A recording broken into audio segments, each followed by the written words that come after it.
পরিবারের হাজার মানা করার পরেও যে মেয়েটি তোমার সাথে কথা বলে, তোমার সাথে সম্পর্ক রাখে, সেই মেয়েটি অন্তত টাইম পাস করতে তোমার লাইফে আসেনি।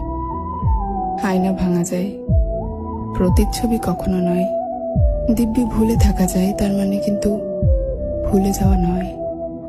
ব্যবহার করা কপালের টিপটার আঠা নষ্ট হলেও মেয়েরা সেটা যত্ন করে রেখে দেয়। একজোড়া কানের দুলের একটা হারিয়ে গেলেও অন্যটা ফেলে না। পুরাতন শাড়িটা, ভাঙা চুড়িটা কাজে লাগবে না জেনেও তুলে রাখে। কারণ হলো মায়া। মেয়েরা মায়ার টানে ফেলে দেওয়া জিনিসও ফেলে না।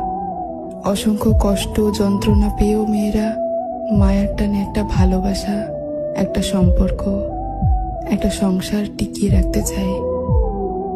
এই জন্যই মেয়েরা মায়াবতী। আর মায়াবতীর কোনো পুরুষবাচক শব্দ নেই।